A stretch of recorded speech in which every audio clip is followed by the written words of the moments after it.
The Dweghom are the firstborn children of war, and their long history is steeped in warfare and loss. Originally crafted by the dragons as a race of peerless craftsmen, their ancestors were forged to be the ultimate servitors, hardy, industrious, loyal, and dedicated to the creation of beauty. Their lifespans were vastly extended, and their memories made deep and enduring, so that the secrets of their craft would not be lost from generation to generation. For millennia they labored for their masters, and the dragons thrived. Matchless artifacts and beautiful relics swelled the dragon hordes, while the rooks, the dragon's lairs, were transformed into marvels of architecture and engineering. Revolts and uprisings were all but unknown, as loyalty had been imprinted into their very essence, and they found it impossible to raise weapons against their masters, once one of them joined the fray directly. Those few rebellions that did occur were swiftly put down, their leaders rounded up and executed, while their followers were exiled to the unforgiving depths of their vast mine networks to toil in the dark and dangerous passages close to the destruction's heart. But the dragons had wrought their craft too well. Those ancestors worst exiled to the depths were bowed but far from broken. Their gift of memory stoked the fires of their fury, fueling their determination to bring down their masters. Their tunnels delved ever deeper into the hidden places of the earth, the cool stillness of those dark chambers echoing with their anger as they dug, the quiet slowly giving way to the seething wrath of the planet's core. There, surrounded by a fury and rage that dwarfed even their own, they came across their doom, as well as their salvation.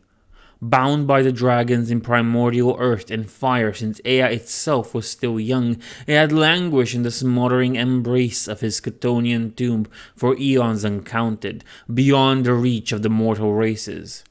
Or so the dragons thought.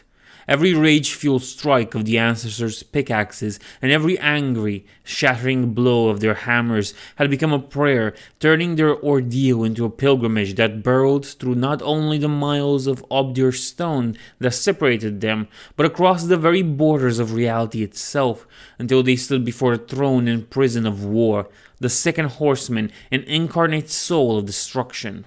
All Dweghom are taught this memory, Dweghom, the breaking, by their newcomers. It was then that the very race and fate of the Dweghom were altered forever, finding the means of their freedom in war's prison and war itself. Physically changed by their sojourn and efforts in war's prison, their bodies swelled with the gifts of primal fire and earth. They became tremendously resistant to fire, heat, and its effects, also needing far less food and rest than their physiology would otherwise dictate. A remarkably large percentage of the Dweghom population also displays the gift. Gifted Dweghom are characterized by tremendous potency, but very little control. Some of them see this as a byproduct of the manner in which they came into these powers, a poisoned gift from a capricious master. A Dweghom who does not master them is doomed to be consumed by them. Their return from war's prison heralded the end of countless millennia of peace. Gone was the time of short-lived rebellions. This conflict would not be a rebellion, a battle of subjects against their master, but a true war, a contest of equals. Wielding the power and will to shake the very foundations of the world, the Dweghom looked at their creators in the eyes and took the fight to the dragon rooks, plunging the whole world into chaos and flame. When the ashes of that conflict finally cooled, only the Dweghom were left standing. Driven by their own unreasoning and bitter pride, they had quenched their fury in the blood of their makers and their ancestors. Of the dragon rooks and their loyal slave population, only cinders remained. Alas, war's teachings resent peace, and memory does not bring unity. In the centuries after the dragons were eradicated and their slave population destroyed, the Dweghom lost their focus. Sickened by their belligerence, and the High King and his family abdicated their leadership. Alone and without a purpose to guide them, the Dweghom called upon their Memsers to lay their deeds before them and build their new society. They looked upon their past, their future, and each other and promptly disagreed. The memory wars that ensured to have never truly ended. Divided by casters, clans, and beliefs, the Dweghom walked perilously close to extinction. Only their survival as a race compelled them to draw to their holds. The scars of this conflict run deep, and to this day their civilization is a shattered mosaic of conflict. Split between the fanatical Ardent, the gifted tempered, and the civilian populace, Dweghom society is riven through and through.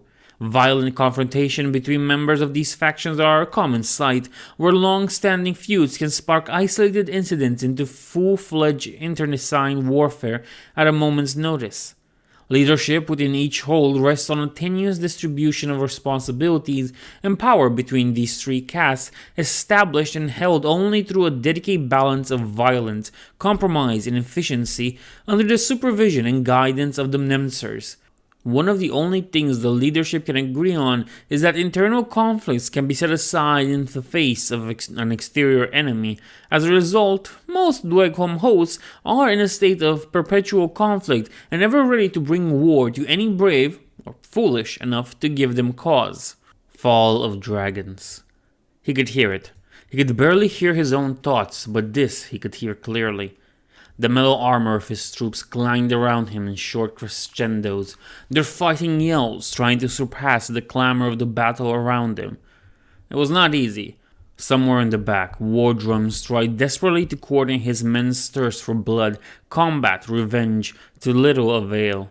Direct orders screamed and enforced even by blows were more readily followed than the drums. A mental note for the future.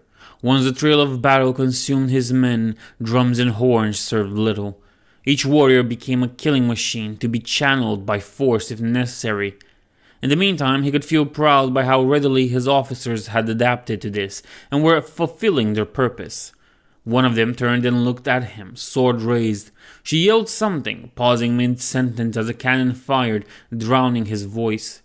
Then she had to stop again, as a distinct rattle of massive chain echoed, bouncing from some time against the sharp, naked rocks prepared around them. Ah yes, he could hear it. Fire roared and rocks started splitting with piercing, heavy crack sounds as rounds for the cannons were prepared all around the battlefield. Realizing it would be impossible to be heard, the officer rushed to his side, ducking by reflex and wincing as an enemy roared in pain near them. Wincing. This confused him. The duck was a good reflex, but why wince? The distinct sound of spears piercing flesh was heard. Another cannon fired, more chains rattled, another enemy falling. Truly, why wince? Could she not hear it? Amidst the breaking tons of rocks, the explosion of cannons, and the deafening rattling of enormous chains, amidst the yells and roars of wounding and wounded, amidst all, one sound prevailed and reached his ears with clarity. No, not a mist, he realized now. It was part of it. All the rest was a symphony that underlined this beautiful sound, this solve of satisfaction, focus, purpose. Dragon death cries. He barely heard his officer as she was pointing at the old one ahead, describing the situation. "He is of Earth," she screamed as he scanned the scene. "Our fire here is too little," he noted, thoughtful. The plan had worked so far, but it would not be long before the old one could take flight again. It was the trouble with fire and earth-attuned old ones. The gifts of the Dweghom were matched, but there were solutions. He gave his order, but another dragon fell, crashing rocks, a cannon and several of his men under it. The officer leaned closer, wincing again. "Break the earth where he stands," he said again, this time calmly, near her ear. "Break the earth deep. Break it until he falls to the lava pits below." Taken aback, she looked at him. "Our men are there," she muttered. "The rook won't hold." The symphony around him endured, and he revealed in it as he pondered on her words. No, she was wrong. It had to be done. The old one's struggling roars only served to build for the end. The cannons would stop firing. The drums would stop beating. The chains would stop moving. One by one, all other sounds would be silenced as the long, desperate roar of the old one falling would lead to the inevitable crescendo of the victory cries of the survivors. He valued his men, but there could be no other end. They will die, she added. Such is war, he thought. They will die free, he said. Chamber of War. And broken, the destroyer spoke and said, Fools, I may not be stopped, I may never be imprisoned, for to wage war to end me is to review and exalt me. And they listened at his words, and they learned, and in this endless nature they saw the makings of his prison, forged from the very elements that shaped him. And pieces of him they took to make it, fire to burn fire, metal to hold metal, magma to shower burning rock, war perpetual, war warring, war until the end of time. Such was his sin, so such was his punishment eternum. The Works of the Unborn, Celestial Bureaucracy Approved Text, number 653.121. What follows after this part I have already read in the introduction, so we'll move to the next story. The Shattering. Many have argued over the method and reasoning of what the ancestors did in the war's chamber, their own descendants more deeply and more violently than any other. But in the end, what is known is that from the whirlpool of primordial powers emerged a race infused with primordial earth and fire, baptized by the very blood and essence of war. Crafters and slaves no more, they were now free warriors. Dweghom.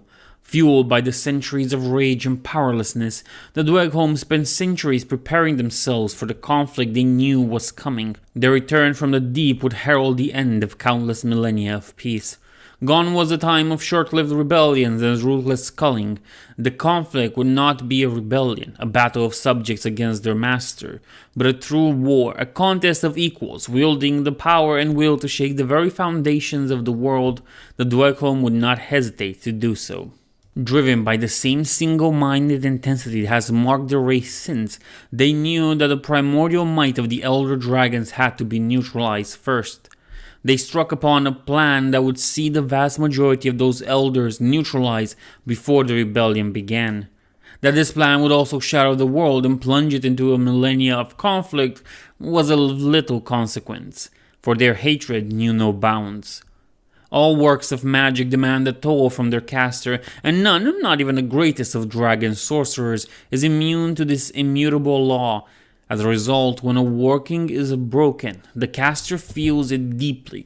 The greater the working and the caster's investment, the greater the pain. Weak or tired casters have been known to die from magical feedback of one of their workings being destroyed. From the dawn of creation and the primordial war, no greater workings than the bindings of the four horsemen have been attempted by mortal or immortal alike. So when the greatest of the Dweghom gifted gathered at the chamber of war and in one thunderous detonation breached the containment field that held the imprisoned primordial, its original casters, the very eldest of dragons, were struck a terrible blow. Across Ea, elder dragons shuddered and collapsed, the power of their primordial working slamming back into their fragile physical bodies, ripping their mortal forms and rendering them helpless to the coming war. Then the chamber of war collapsed, and the world broke. We'll be moving to sub-factions now. The Ardent. The Tempered, who claim the Ardent, were born at the foot of War's throne, where they broke the chains that bound them to their draconic masters and doomed the Dweghom race to eternal war. The Ardent, however, claimed they were born millennia before, the first time a Dweghom refused to bow before a dragon and found he could not. In war, they saw a promise of freedom, a force so powerful even their masters could not control, merely contain. Driven by their cold pride and thirst for freedom, they were the first to fall upon the boundal primordial, shattering and devouring what they could. In doing so, they broke their masters' chains and took the gift that had been offered to them. No longer would their struggle be a mere rebellion, the conflict of an inferior against a superior, but a contest of equals, a war that would grow to consume the world and finally release the fallen primordial. The Ardent ride the violent current of war with pride, equating any sort of craft aside from this with their millennial slavery to the dragons. Their initiates are trained from induction in martial craft, tested to their very limits and beyond in preparation for the Dweghom, The descent, a pilgrimage following their ancestors' path to the throne of war, through the deepest bowels of Ea. In each Dweghom hold there is a pit that plunges so deep into the bowels of the earth that it scratches the surface of Destruction's prison. Here one can almost hear the beating of Destruction's savage heart, the power of his rage bleeding through the mile-thick walls of his eternal prison and setting the very earth afire. Nested deep within these hellish tunnels rests the breached chamber that once imprisoned war itself and fueled the emancipation of the Dweghom. It is the sacred duty of every member of the Ardent to descend through these tunnels to pay homage to the sacrifice and fortitude of their ancestors. The deeper one descends, the closer he comes to those paragons of old, and the greater the initiate's worth, but the greater the danger as well. Deep within the bowels of the earth, the blood of destruction has changed many of the subterranean denizens into raging monstrosities that prowl the deepest tunnels. Those initiates that survive these encounters emerge as exemplars, embodiments of war like none other. The fate of the gifted who undertake the Dweghom, the Flame Berserkers, and the Stone Sentinels are part of the price the Ardent pay for their freedom, for nothing can contain their will, not even the limits of their own bodies. To this day, the Ardent defend their decision, embracing the simple truth that life is a struggle and war a way of life. Their militarism is not the blind adoration of the faithful to a savior, but rather the most exalted manifestation of their own freedom.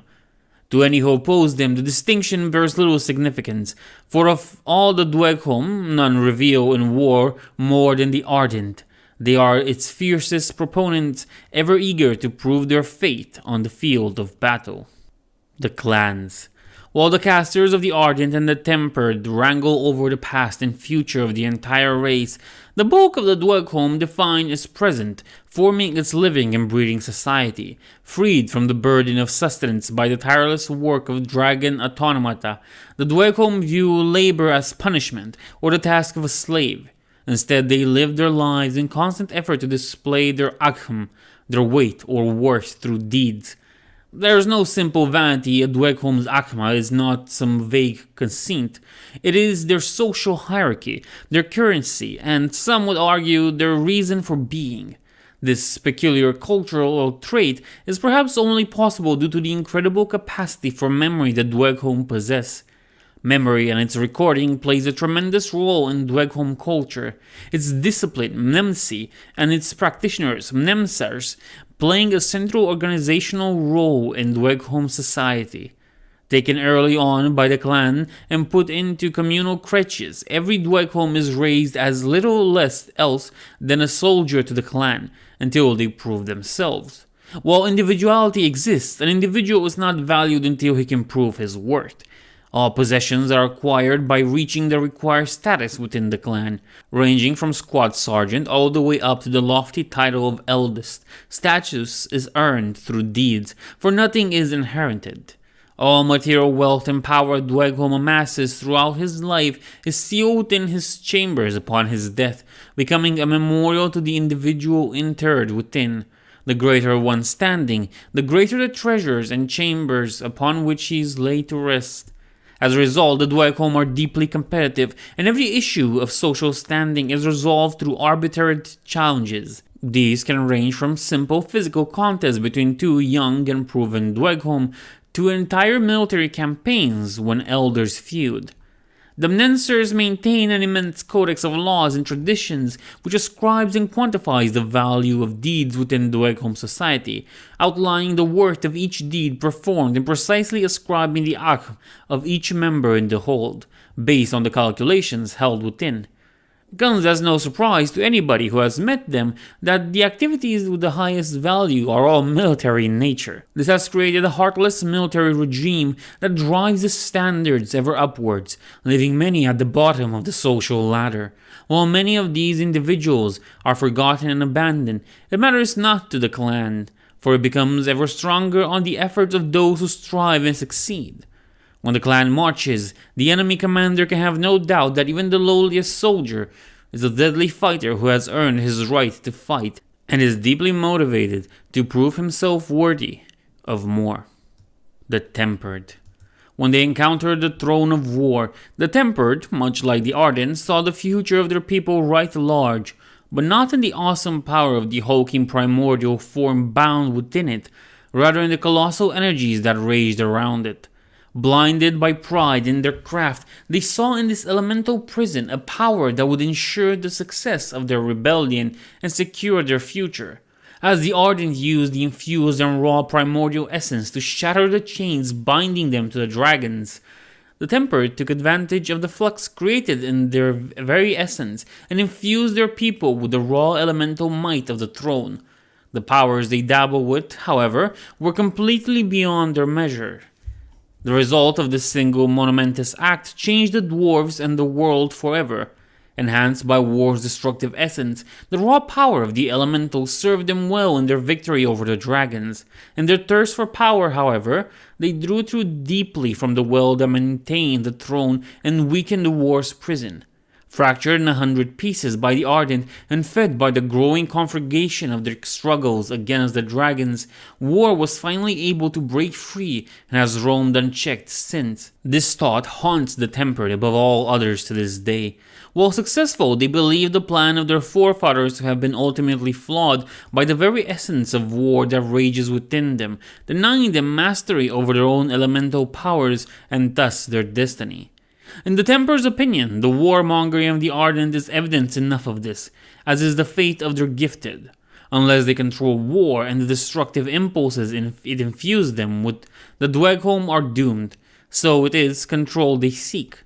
Their powers are bound by elemental grafts, powerful creations especially designed to endure the strain of their raw elemental might and war's chaotic influence. The limited control their gifted possess is magnified by these devices, allowing them to unleash their immense destructive powers on the field of battle. For all their effectiveness and awesome power, however, the Tempered considered these machines a crutch to their flawed nature.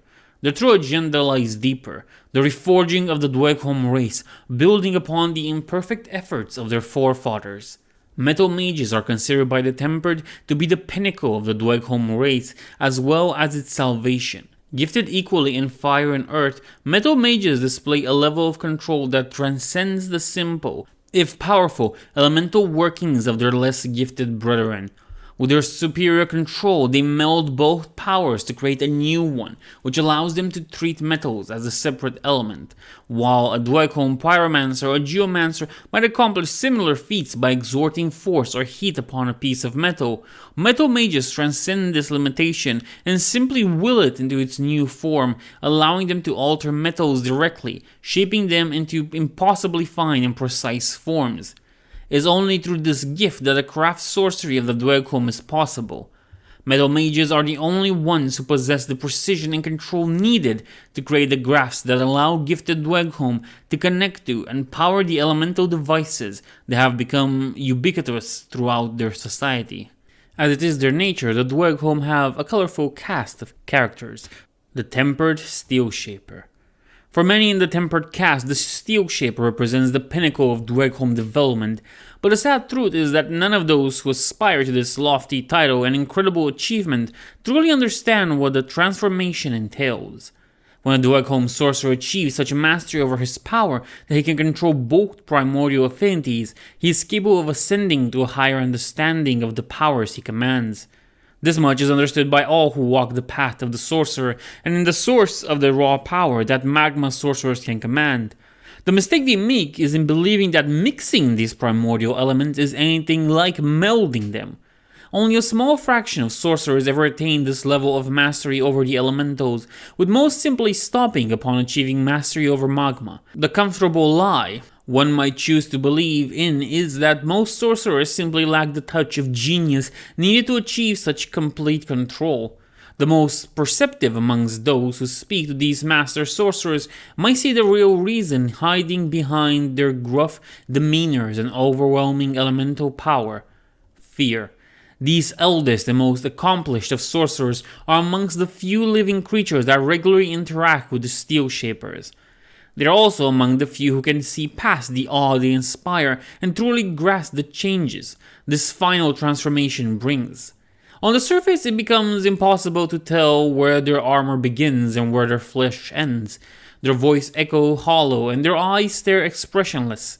They clearly possess a terrifying genius and unparalleled mental capacity, which they fixate relentlessly on problems about one of their alien interests or an experimental project to which they ceaselessly devote themselves. Their power itself is entirely alien, different in both invocation and effect from the raw elemental might they wove before. Still, it is none of those things that bring fear to the elder sorcerers. It is not even the sheer daunting weight of responsibility that hangs from Steel Shaper's shoulders, as almost all the functions within Dweghom hold and all the works of the Temple Forge depend on their unique and brilliant innovations, a way they seem to bear seamlessly with borderline indifference. It is simply that the elders fear these beings are no longer Dweghom. While none argue with their effectiveness on the battlefield, few can understand the sorceries they bring to bear. Those who can grasp the faintest edges of the power a Steel Shaper possesses would be rightfully puzzled by the notion that an army containing one might be defeated or even challenged, for their control over metal is total. Those who have questioned the Steel Shaper on this issue invariably receive the same flat, unexplained answer. Balance is needed. Ardent, Kagu. As a faction based on the exaltation of freedom, the Ardent struggle mightily with the questions of leadership and organization, particularly as the roles and influence of the newcomers is rather limited within their creed. The Ardent are organized around authoritative individual figures who have been elected by their peers and subordinates to lead them. These are almost universally powerful and popular warriors whose exploits command the respect of their peers. While the few hard and fast rules exist on the requirements and procedures of leadership amongst the Ardent, one thing is clear. To lead amongst the Ardent, one must not merely have undergone the Dgol, the descent, but must fully embrace it as a way of life. Exemplars of the Ardent creed, the Kagu, have gone farther and deeper than any living Dweghom in the Dgol whatever. They have reached the very gates of war's primordial prison, refusing the dark call of that Promethean threshold. The Kagu find in their devotion to kin and creed the strength to turn back to the surface, acclaimed by their fellow Ardent. The respect they command amongst their fellows naturally pushes them into positions of leadership in their anarchic creed. Mighty warriors in their own right, the Kagu are a terror on the field, not for their skill at arms, but rather for their ability to channel the faith and fervor of their brethren into harsh battlefield miracles. These savage miracles they are capable of invoking are not taught, as there is nothing that resembles a church or structured faith amongst the Kagu. They are gifts earned at the very end of their descent, on the very threshold of war's primordial prison. Those few amongst the Kagu who care to speak of their newfound powers almost invariably describe how the clamor of war that all Dweghom hear throughout the descent rises to a crescendo the closer one gets to war's prison. Standing before the gates, they are assailed with the din of 100 concurrent battles, despite being miles underground. The wisest amongst them suspect that these are the sounds of every battle and combat being fought on the surface, somehow echoing at the threshold of war's domain. But what all of them will agree upon is that some portion of their own soul or psyche is moved to respond to these brutal rhythms. Upon their return, they find themselves so intricately attuned to the din and clamor of battle that they are somehow capable to project that dreadful power onto those around them. Their already impressive martial prowess is heightened by the song of war, making them an unstoppable force, whether in offense or defense. Allies who heed their call are exhilarated by the cadence of battle, each blow and cry granting them a reprisal or an opening they can exploit, while Kagu foes hear only the screeching cries of breaking arms and the screams of the fallen, a discordant sound that saps their will to fight. Holdre. To behold a Holdre on the field of war is to witness a paragon of his craft at the very pinnacle of his prowess. To rise the position of Re, a Dweghom must reach a value of Akum determined by the newcomers of each hold, consider the population, productivity, history, and achievements of the hold in question, while suppressing all others. In a society as militarized as the Dweghom, there is only one path that can lead to such heights: the craft of war. In the early stages of his prospective career, an aspiring candidate earns his Akhum directly, feats of arm and valor at the trials, and later the field of battle. Rising through the ranks in the military machine of a Dweghom hold is a very difficult process, riven with physical danger on the battlefield and traps and pitfalls in the advancement as an officer. For the higher one seeks to rise, the lower he may fall. For this reason, many Dweghom warriors who have earned the right to command soldiers chose to forego the honor and potential advancement, content instead to remain part of the rank and file. The simple stage eliminates those who lack the drive, ambition, and courage to pursue the path of leadership. Once a commander, a Dweghom continues to acquire Akhum through personal skill and valor, but also through the performance of his troops both on the field of battle and during the interminable drills and patrols that mark the daily routine of a Dweghom hold. The higher one rises, the greater the proportion of his Akhum is dependent on the performance of his troops, encouraging Dweghom leaders to pay close attention to the individuals under their command, weeding out the inept, lazy, and just plain unlucky, as it has direct impact on themselves and their future careers. This is the most dangerous stage in the advancement of a Dweghom career, not just because he must relentlessly push his troops and himself to excellence, but because he must continuously defend what he has already acquired from challengers. Only those of equal or higher rank may challenge an officer, meaning from the moment he enters the field, an ambitious officer must endure not only the dangers of the battlefield, but also the relentless challenges from his equals or betters who seek to thin the herd or cull the competition before it can rise to threaten them, often from their own troops. There are many holds, therefore, in which no single Dweghom can rise to the rank of Rai. Trapped by the pitfalls of the system, the most worthy candidates ruthlessly crush aspiring contenders at the expense of advancing themselves, fearful of losing the labor of a lifetime. This leaves the hold leaderless, devolving power down to a triumvirate composed of the highest-ranking Nemsers, the leaders of the Ardent, and the Forge Lord of the Tempered. Thus, when one encounters a Rai, one knows he stands across one of the most capable fighters in the hold, ruthless enough to have crushed all opposition so that his ascent was assured, or talented enough to defend himself against all comers, while simultaneously rising through the ranks. Unfortunately for the Dweghom race as a whole and their neighbors, this process seldom encourages skills and virtues such as diplomacy, compromise, and patience. To most Dweghom, this is just as well, providing more chances to take the field of battle and earn more Akhum. Tempered Sorcerer. All Dweghom possesses, in varying degrees, some affinity to the primordial elements of fire and earth. But those amongst them that actually wield sorcerer's power are invariably tremendously powerful in either one or both elements. This is the direct result of the labors of their tempered ancestors who sought to master and control the raging forces of war's prison. What these ancestors could not foresee, however, was the lack of control over these powers that the Dweghom display.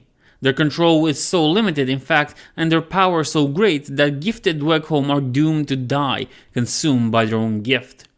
Knowing this, it comes as no surprise that at the heart of a tempered sorcerer's quest for power, one will ultimately always find the pursuit of control. This is what the Tempered believed they surrendered that fateful day they broke war's prison: control of their power, control of themselves, control of their future. And it is all of these things that they struggle to regain. The Tempered hierarchy places very little value on raw power, but rather focuses on control.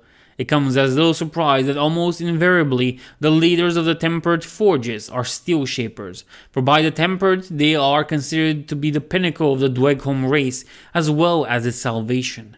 Below them are those sorcerers who have managed to balance their elemental power but are still in the process of combining them, the Magmamancers. Below even them stand the sorcerers who are still struggling to control their gifts, the Geomancers and Pyromancers. Dweghom who discover they are gifted very quickly come to the attention of their superiors and are turned over to the Tempered to learn to control their gift. There they are presented with a stark choice: embrace the path of sorcery and learn to control your power, or die. Given that these are Dweghom, a surprising number of candidates still choose the second path, preferring to undergo the descent rather than surrender the gift their ancestors fought to grant them. Those that choose the path of the sorcerer have chosen a long and arduous path. The first step in it is the fitting of the techno-sorcerer's graphs, created by the Steel Shapers to grant the sorcerers some basic control over their power. Little more than sorcerers' venting mechanisms, the clever technical minds of the Tempered have found countless uses for them on the battlefield, from powering the powerful suits the Flameforged and Stoneforged guards use, to charging the powerful Hellbringer cannons as they lumber to war. Only the youngest and least trained sorcerers are risked in this manner. As they develop finer control, they are taken off the front lines and into the forges. This is where the majority of Temper sorcerers hone their talent, from the raw elemental puissance needed to operate the heaviest of the elemental forges to the subtle sorcerer's control required to reach the precise temperature needed for the miraculous alloys that make the Dweghom unparalleled metal workers. All but the very rarest of candidates possess a greater affinity to one element than to the other. They start their path to mastery on the element they are weakest at, learning to control it first. Countless decades are spent using less and less of their power with greater and greater control until at long last they can claim to have mastered their first element. Once this control is achieved, a sorcerer seeks to accomplish the same task with the second element. This is a longer and more dangerous path, where the lessons learned in controlling the relative tame power of their secondary element gives the prospective sorcerer some hope of controlling the raging maelstrom of power that is his primary element. Those master pyromancers and geomancers who have managed to tame their primary element are ready for the next step in their advancement. With their fine control of both elements, they are required to combine them and manifest their mastery on the par elemental of magma. Even with both elements under their control, this is often the most dangerous step in a sorcerer's path to power and control, with a sizable percentage falling to control the burgeoning power of magma. Should a sorcerer attempt this without having achieved mastery over both elements, the results are almost always fatal. Yet after all this time and effort and achievement, only now does the last stage of a sorcerer's path to ascension begins. Much like all other cases of dealing with primordial energies, the combination of two forces results in the creation of more power than the sum of their parts, and the control needed becomes exponentially greater. As mastery is slowly achieved, the sorcerer is able to refine his source of power, moving away from the raw elemental might of earth and fire into the true mastery of a new element, metal. Hellbringer Sorcerer. When the Dweghom turned on their creators, it was their affinity for sorcery and metallurgy that allowed them to create weaponry capable of threatening even creatures as mighty as the dragons. Hellbringer Sorcerers are the custodians of this ancient craft, and even to this day ride the debased descendants of their ancestral enemies, ready to rain down hell on their unsuspecting opponents. Herald of Stone. There are few gifted Dweghom who reach a state of balance with their element without formal sorcerer's training. Exalted amongst the Ardent, the Heralds of Stone are paragons whose mere presence in the Dweghom formation is enough to enhance their defense against all attacks from their foes. Nancer Apprentice. Such is the prestige and awe of the position of Holdre that even the eldest of Nancers begrudgingly concede that his deeds must be recorded, sending even the most junior of their members to witness and record the Rag's actions in combat is a tremendous boon to an ambitious warlord. Warriors under his command will fight like men possessed, refusing to take a single backward step while under the merciless gaze of history personified. Herald of Magma. Few, if any, Dweghom understand the phenomenon that the heralds represent. The only ones who might have some understanding of these are the very eldest of sorcerers and the cryptic the Steel Shapers. And they choose to remain silent on the topic even when confronted with the existence of the heralds of magma, who seem to share their mastery of primordial earth and fire, but employ it in a completely different way, seeking to destroy rather than to create. Infernal Automata. When the last dragon finally fell, the Dweghom stood as the sole masters of the once mighty rooks. Deep within their lair fortresses, the wealth of the dragons gleamed. Most prized among these possessions were the massive elemental constructs the dragons had created. Powered by a single primordial shard, these automata are timeless and tireless, their unceasing labor and power capable of sustaining thousands. These were trusted to the Temper sorcerers who already possessed a deep understanding of their inner workings. Decades of careful research and labor followed, and these machines were repurposed to fulfill the needs of the Dweghom people and rebuild their shattered civilization. The oldest of the Tempered wonder if it was the free time these machines granted to the Dweghom that spurred the memory wars, or if conversely, as the memory wars raged, fewer and fewer Dweghom were available and more work was developed to these machines. These original draconic automata became the heart and soul of the holds, far too valuable to risk in war, though their potential was easily visible.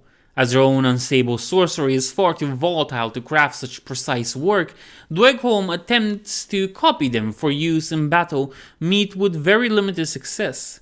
Early forms of these combat automata were passive things fueled by the elemental cores of Earth imprinted with a strong territorial instinct.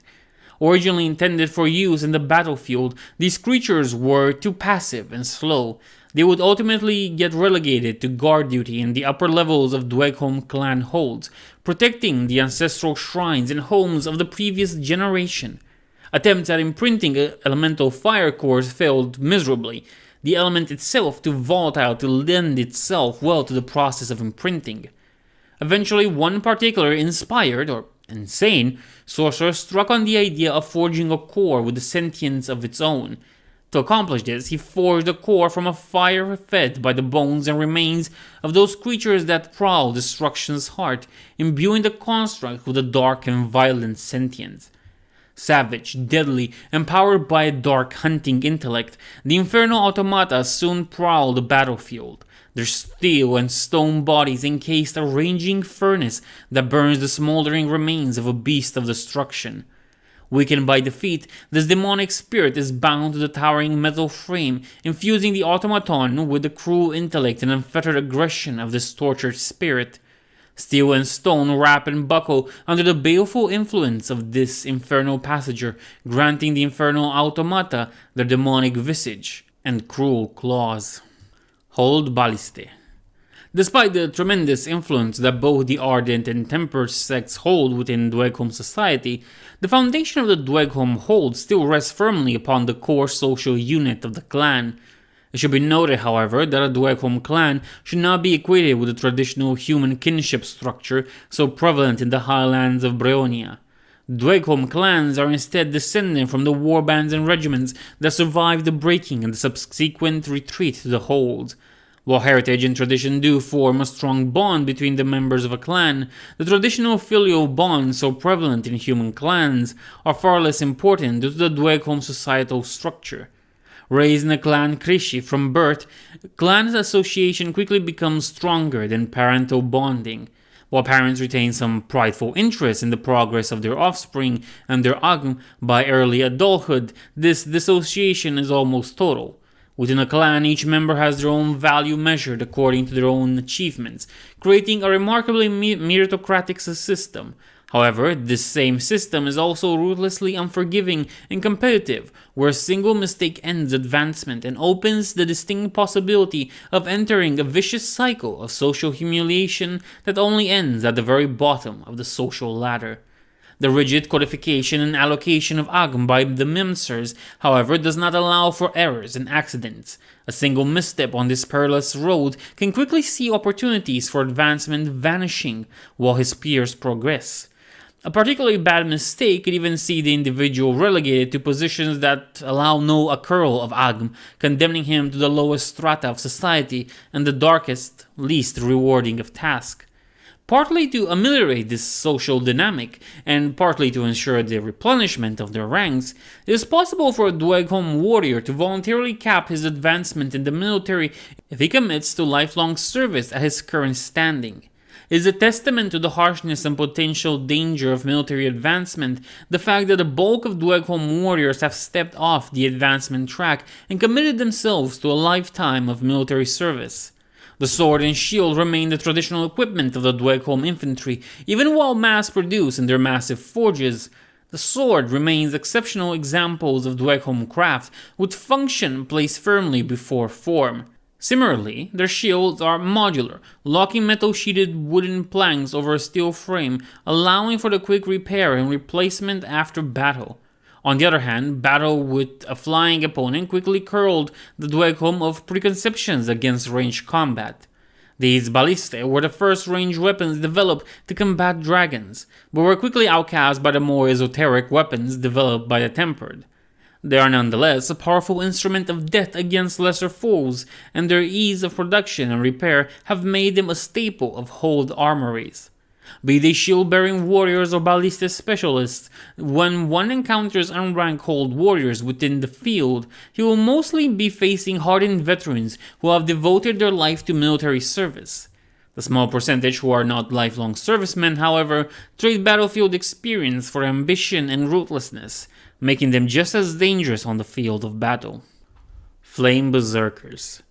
All Dweghom possess an incredible affinity to the elements of earth and fire, a legacy from the struggles their ancestors waged with the dragons and their creations.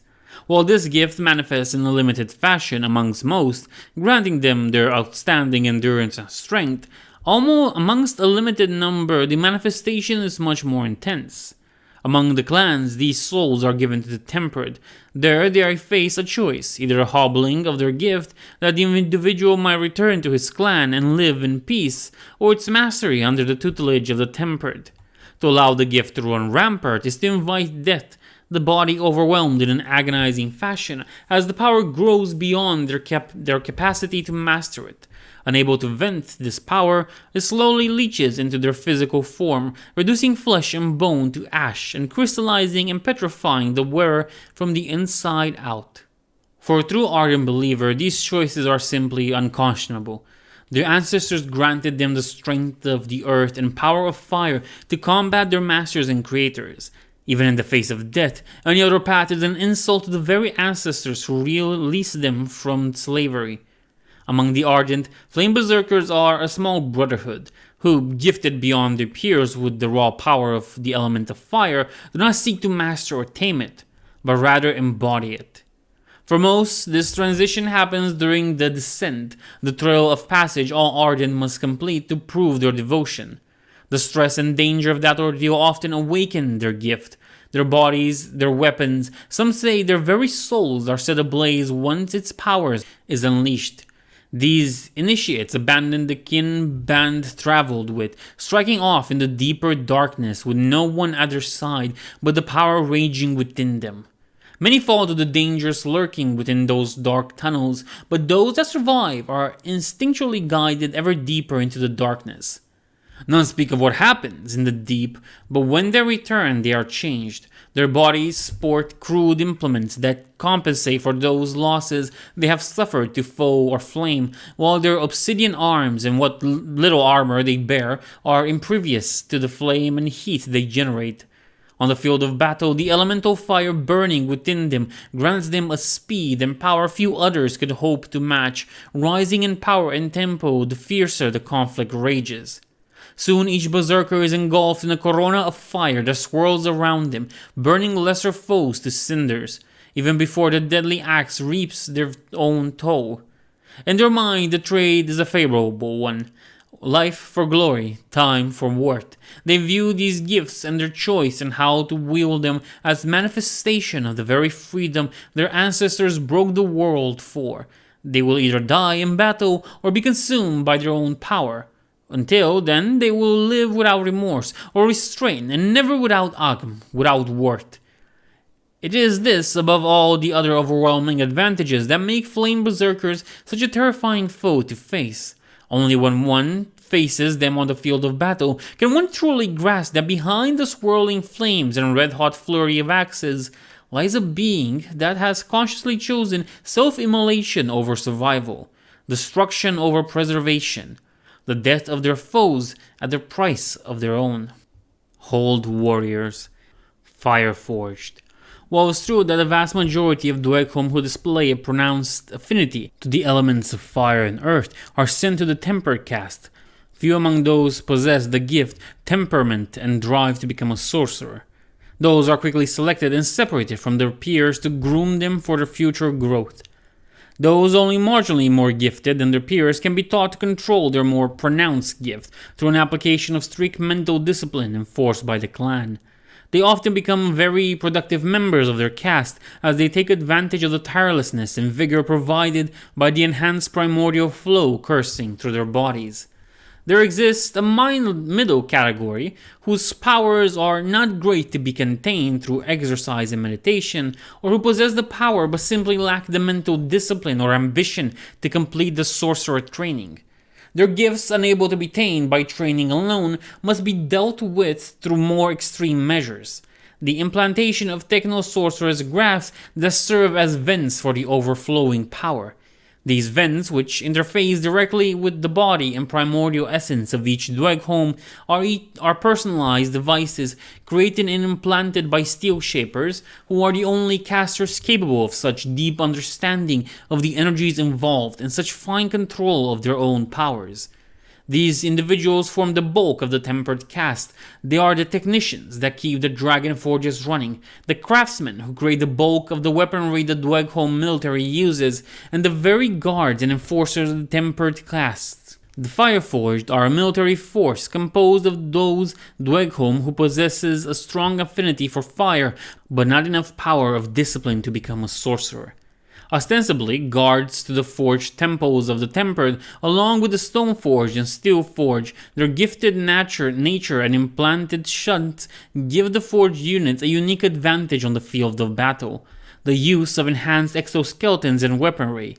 Unlike the Stoneforged brethren, the exoskeletons of the Fireforged is focused simply on the delivery and containment of their main armament, the blast cannon.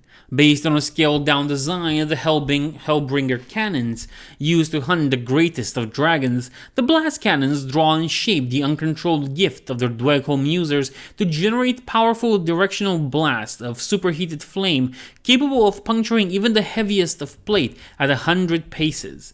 Their powered exoskeletons enhance their strength, allowing the Fireforged to remain mobile on the field of battle despite the weight of the blast cannon to deliver their powerful blasts where most needed. More than capable in close combat, the Fireforged can then follow up a devastating salvo with a savage charge, or easily fend off light units and skirmishers, allowing their heavy weaponry to be employed at bringing down the most heavily armored of foes. Hellbringer Cannon.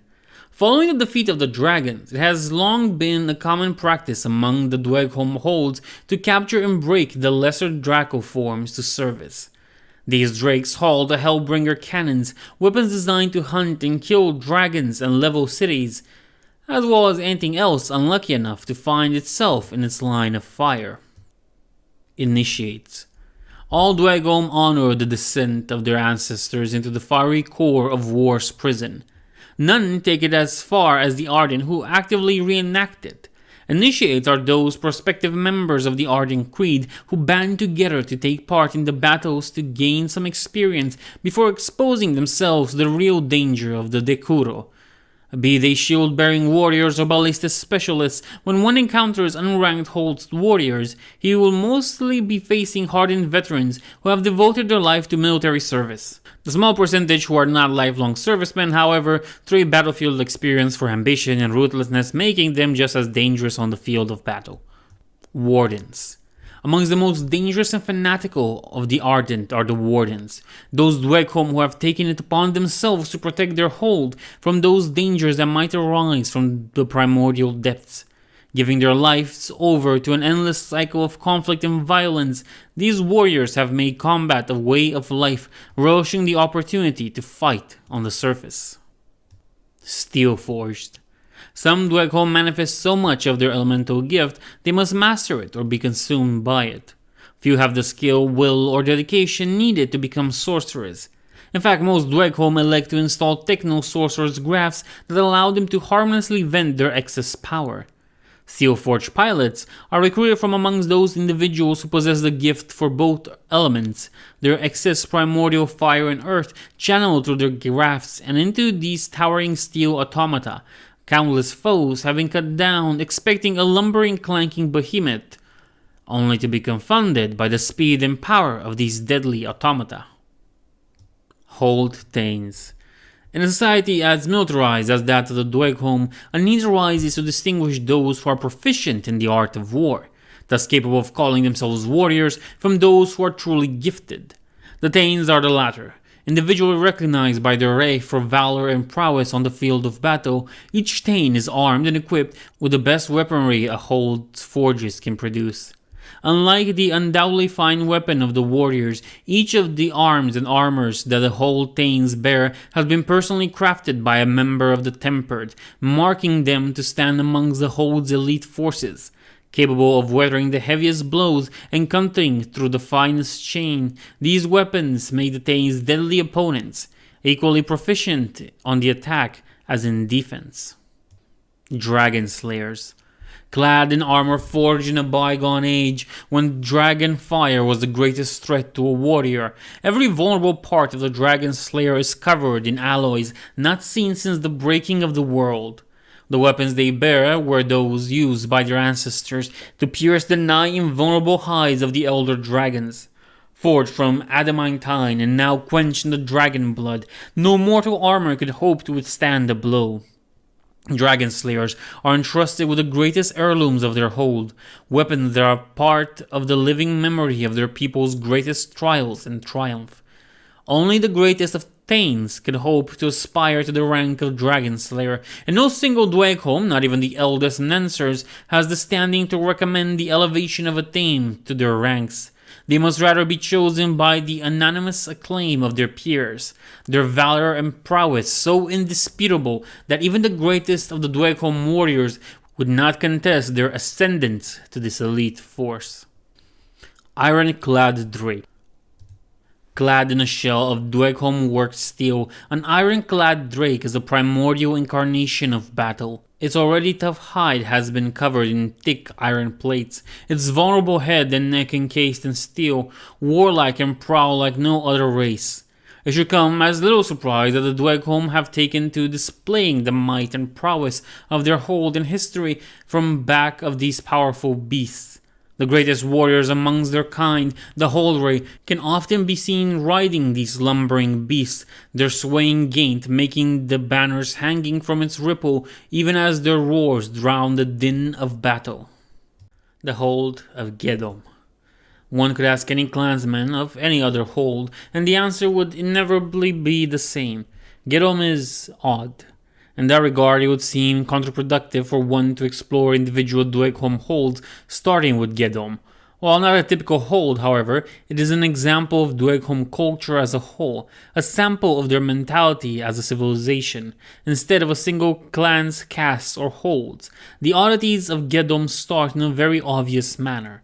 Where most, if not all other clans choose to establish their holds on mountainous ranges, forging gigantic entrances on the slopes of high peaks, often on the ruins of dragon rooks, the death beads of great dragons they had slain or the dwelling places of their forefathers, Gilgas was dug on a valley, right in the middle of a natural passageway crossing the sharp Zanghunugel hills of today's Hermania. A forefather's head was built, a massive structure rivaling the neighboring hills in size, whose secrets of construction are carved by many a human stonemason to this day. Two gigantic hands made to seem as if they are crawling out of the ground were also built, possibly serving as watchtowers during the hold's early days, when clans still fought openly and frequently amongst themselves. The memory of the reasoning behind this choice is not shared anywhere visibly on the Hold's gates. This in itself is another oddity. A Hold's founding memories are usually a source of pride and boasting, a statement of the founding clan's strength. Quick to declare weakness in others, many a Dweghom from other holds readily claim that this can only mean that the abomination that is Gilgas is standing proof of a weakling clan that survived because it hid from combat both with the dragons and with other clans, establishing its hold far from the battlefields. Others, perhaps more reserved, know that it's not unheard of for one to keep a memory which hides strength, preserving an advantage for the future. As memories of the Hold's first array name him a dragon killer proper. Some human researchers, on the other hand, speculate based on the symbolism of the structure that the hold is actually the place where the first of the Dweghom returned, the site of their rise from war's chamber to the surface. To this, the Dweghom shake their heads, claiming humans only see patterns and symbols where there are none. Whatever the reasoning, it was the choice of Angolagash, Gengdom's founder and first Ray, to establish his hold where it is, and it was the first of many odd choices that went against what would become Dweghom tradition. Slayer of the great dragon Baichgarodarek, Angolash had earned his right to be Ray of his own clan through his deeds, much like in any other of his station, yet the similarities with the rest of them stopped there. Within a mere century after the end of the open memory wars that followed the dragons, when the clans retreated to their holds, Angolash declared that each of his 12 Tains who helped him bring down the dragon and wetted their blades in its blood would forge and lead their own clans within the hold's clan. Important to note this for later. This decision ensured a sudden, almost violent burst of population within the hold, mirroring the behavior of the entire race. The Tains lead their clans to their corners as new tunnels and halls were opened with unparalleled speed. Once settled, each clan strived to become stronger, more populated, and their warriors better trained than the rest. This, some speculate, was the intention of Angolash.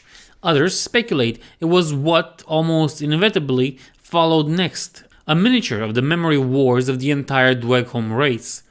It was not long before clan rivalries erupted into skirmishes, and even less until the skirmishes led to an all-out war between some clans. Ready to expand their influence, such rivalries were constantly fueled by the castes of the Ardent and the Tempered, who sought like-minded Tains to promote their creeds. Direct involvement in the two castes was rare. It has happened, but 4 times. But 2 clans or more, often urged by one creed or the other, have always been locked in some form of conflict with each other since then. The presence of multiple smaller clans within the Hold clan ensured Gegdom's survival and even prosperity despite the conflicts. This, coupled with its location, made Gegdom the most well-known hold to humans, and Dweghom the most familiar with their neighbors. Through the occasional surface patrols of one clan or another, Gegdom witnessed the birth and rise of the 100 Kingdoms firsthand, observing from afar the short-lived humans expand. It goes without saying that when contact inevitably happened, it was bloody.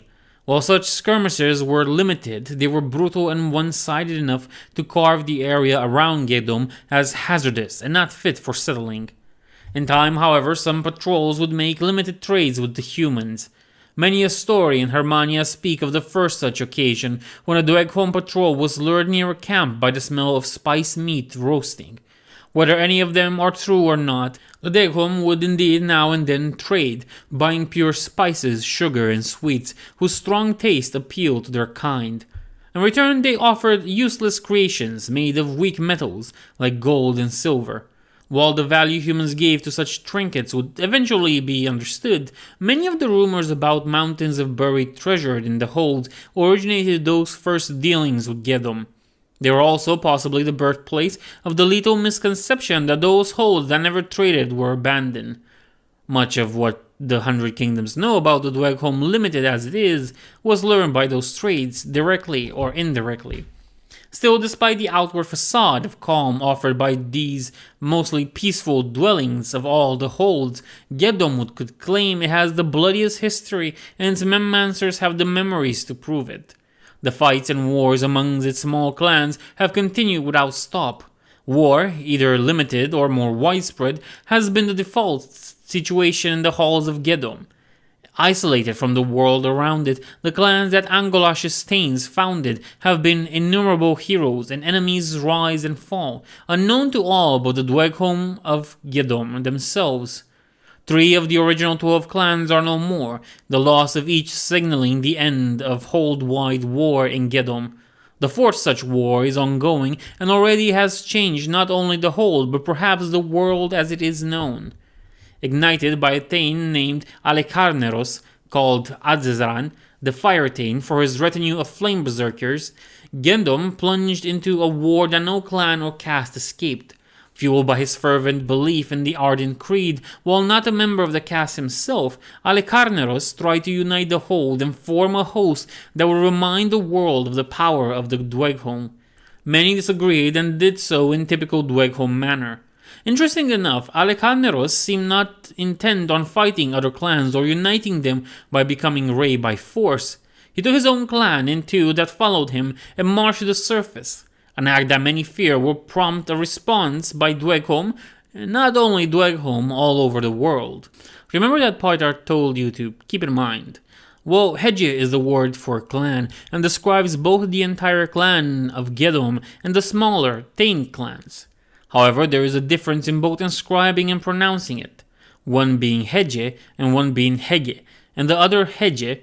To any Dweghom outside Gilgalom, the word is still the same, but Hedje sounds like a clan with less weight than Hege. This was very likely the effect to his own people when Angelash first declared his Tains would lead their own Hedje. The Hold of Ordo.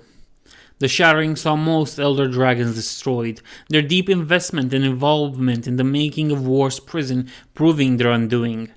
But that in no way meant that all great threats were removed from the fight with the first blow. Gizgigamosh, whose form glittered in all variations of his element of water, was one of the greatest adversaries of the Dweghom during the First War. Its undoing proved its very power, as the fire and earth wielded combined by the Dweghom proved in the end fatal.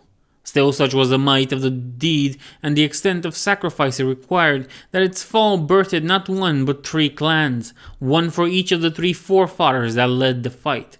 Ench, founder of his clan, proved a master tactician, channeling the sorcerer's ingenuity of Dinsha, founder of her clan, and the undying zeal of Agendich, founder of his clan, to bring the dragon's destruction. Upon the melting corpse of their adversaries, all 3 stood before the Memsers, and all 3 were asked how would they lead their clans. In the end, they were all deemed worthy to found the hold on the corpse and rook of their defeated foe, each to rule and lead according to their words. Thus it came to be that once the first war was over, Ench was named Rey of Ordo, situated on today's further northern shores of the Rus lands, ever seeking the advice of an ardent Kirag and a tempered sorcerer. To ensure the balance of power between the 2 castes, he agreed that while control of the automata recovered from the Rook would be given to the tempered, their use in battle would be decided by the Ardent. This indeed guaranteed that the devastating weapon would not be used in any disputes within the hold. Alas, however, Ench would not enjoy the prosperity of his own hold, for he met his old companions once more. During the harshest and most brutal times of the Memory War, Ench, Dishana, and Agedich fought and killed each other, ordering their clans to observe but not engage and live by the words spoken before the Nensers. Clan before creed is what is written above the entrance of Ordo, and it is more than a motto, for the Dweghom dislike tall, empty words. Ench's words are the soul and identity of his hold. Even the most fanatical of the Ardent, or the most resolute of the Tempered, would not forget this. The memory of the 3 could seem too soft, almost peaceful a tale for Dweghom clan founders, but it is a testament to the influence of memories on Dweghom lives. To this day, Ordo abides to the memory and Ench's words, and among the variations of Dweghom society that still exists in different holds, Ordo houses perhaps the most comprehensible to outsiders. It revolves around an almost unprecedented stability in the balances of power between its castes, with Ra ruling over clan and hold, while the Ardent and Tempered advise even as they struggle for influence. From a Memmancer's or historian's point of view, this stability is evident and clear, but a Memmancer would never confuse stability for peace. The tunnels and grey halls of Ordo have not seen less conflict. Their stones have not been wetted by less Dweghom blood than those of other holds. From simple duels amongst rivals and skirmishes between their followings, to the caste expressing strongly their ideological disagreement, dragging the entire hold with them. Ordo has known war unending since its founding. If anything, the equal presence and influence of both ardent and tempered has ensured that their different point of views and philosophies are being represented on the field at all times. Neither has ever stopped vying for influence over the raw or the hearts and minds of clansmen, and the only way Dweghom hearts and minds are moved is through massive gains of Ag.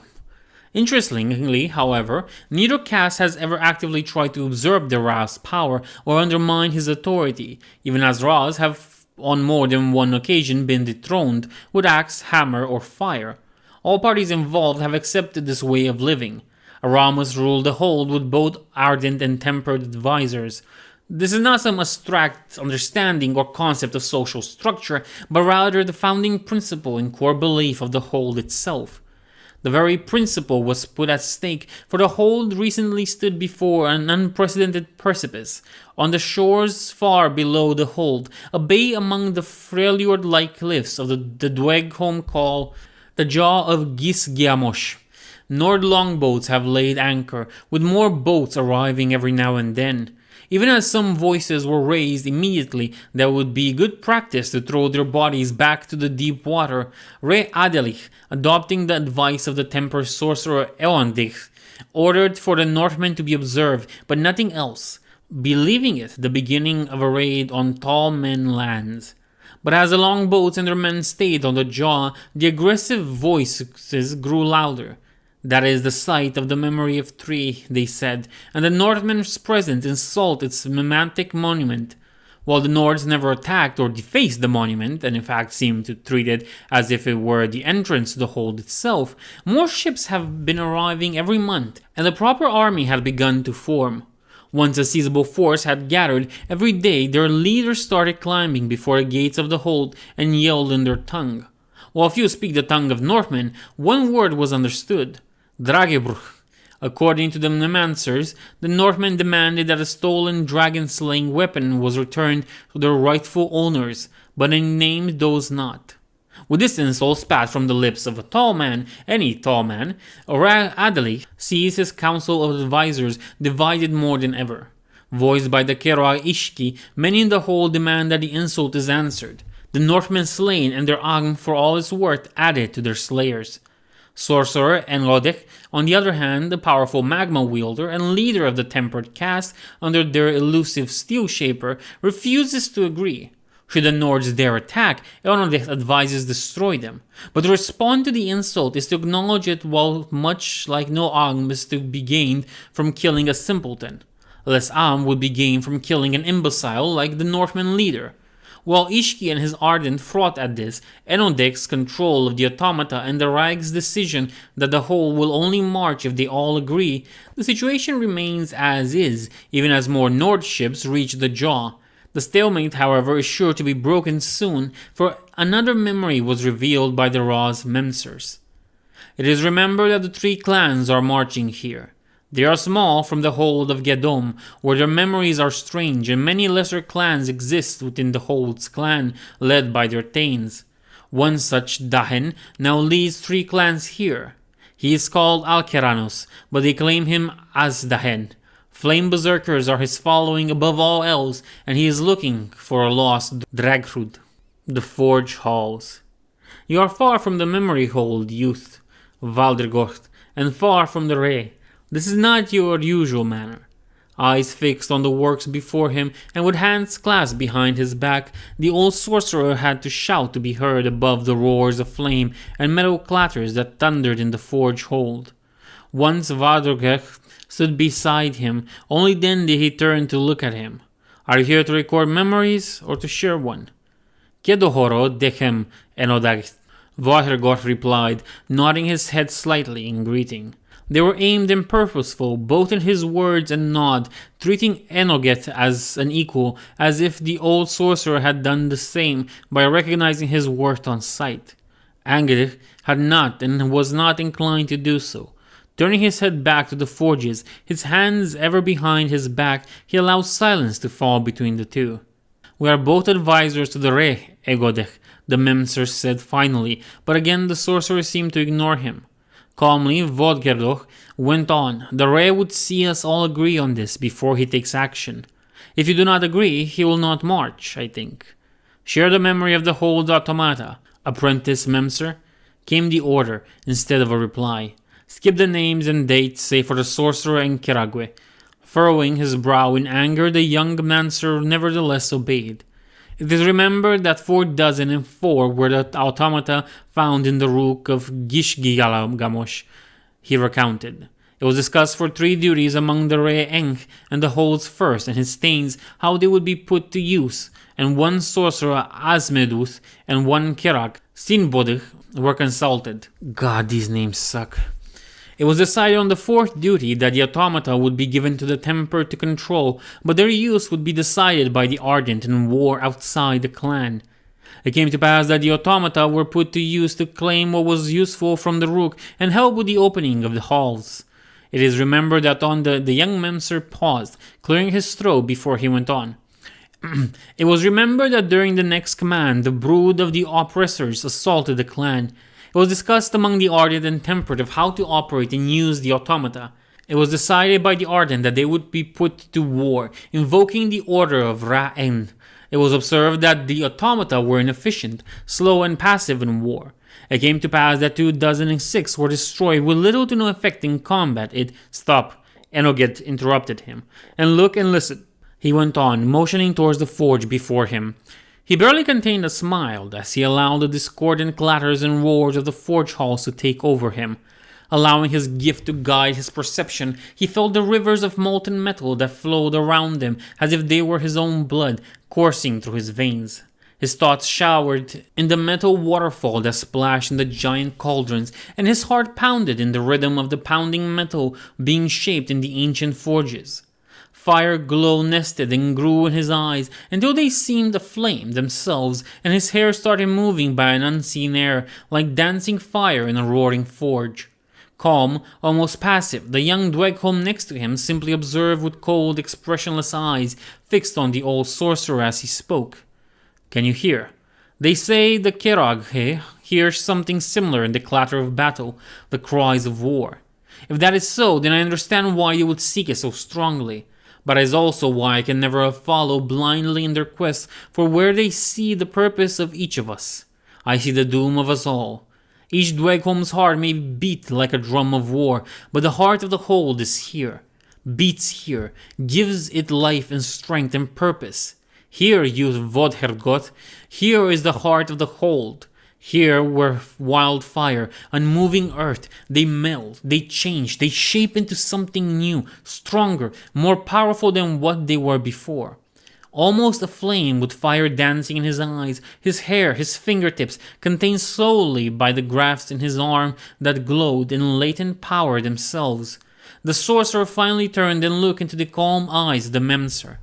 Know this, I will not change my mind. I will not repeat the mistake of the forefathers, blindly rushing into everything as we have always done.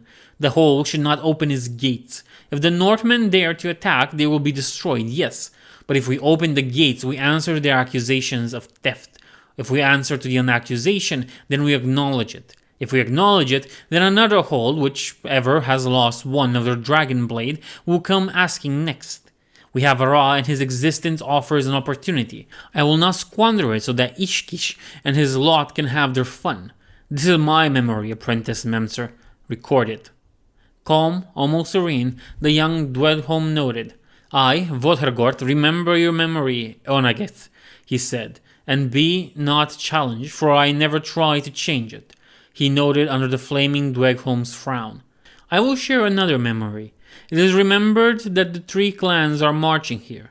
They are small from Gedom, where their memories are strange, and many lesser clans exist within the Hold's clan led by their Tains.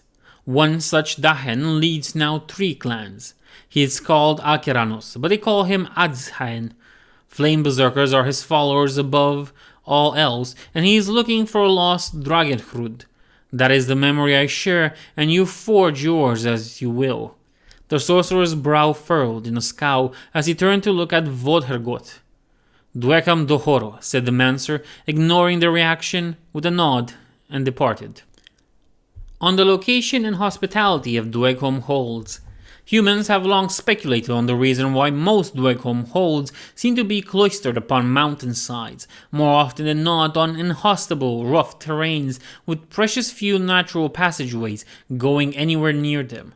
A commentary suggests that the Old Age, when they were built, offered eternally different landscapes, and that the disappearance of the civilization that birthed them explains the lack of passages and trails.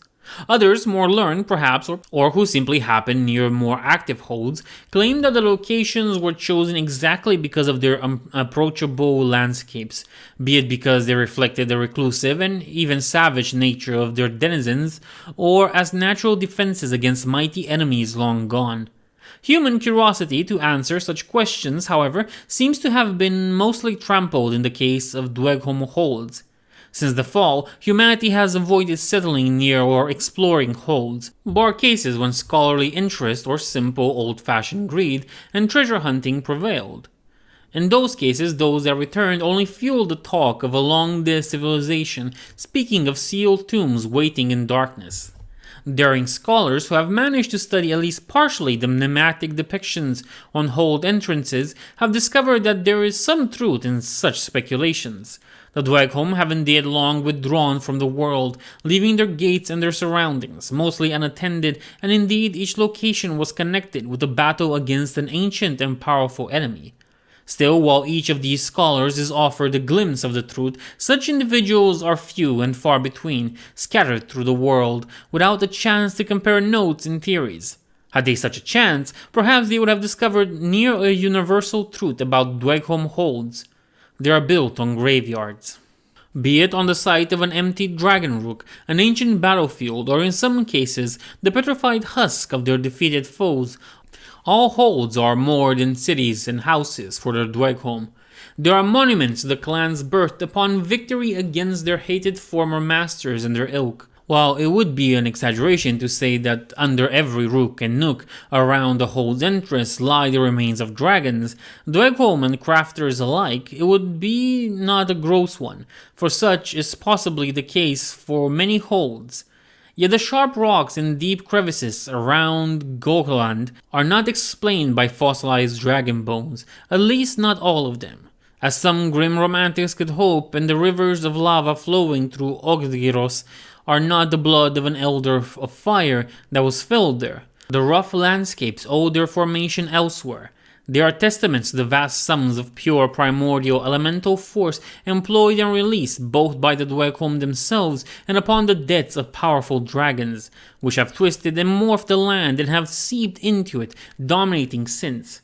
Such a primordial influence could also explain why only some humans have ever been drawn to holds but rarely settled near them, if it could be avoided.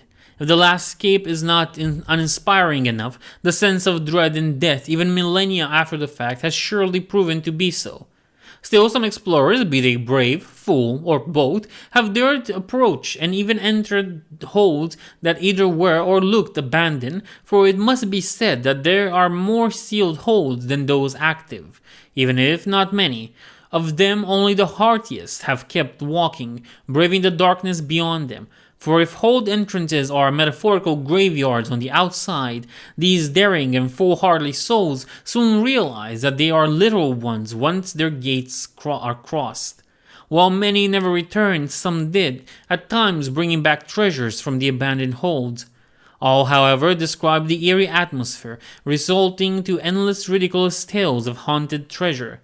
In 652 PR, a Rus scholar by the name of Alexei Drashinov, exploring the gates of Ordo, accurately captured the feeling that walking into a hold invoked. In his notes he wrote, "Even the heavy curtain of light from the gates and its openings seemed hesitant to disturb the darkness and silence beyond." The silence, so much worse than the darkness, it was. If my torchlight seemed to dance shy and afraid in darkness so deep, then every noise I made seemed an insult, an affront to the silence that reigned, immediately answered as angered whispers, in echoes that returned distorted and threatening. It was not long before I came to know who they had disturbed. After the large cavern beyond the gates, I found tunnels wide enough for 3 or 4 carriages to cross and so tall that my torch-lit light barely lit the ceiling. steeped in the darkness that got denser with every step, above doors barred by heavy chains, held in place not by locks but by seals of melted metal alloys unknown to me, rows of stone faces glimmered in the torchlight, greeting me with grim expressions over entrances to what could only be tombs.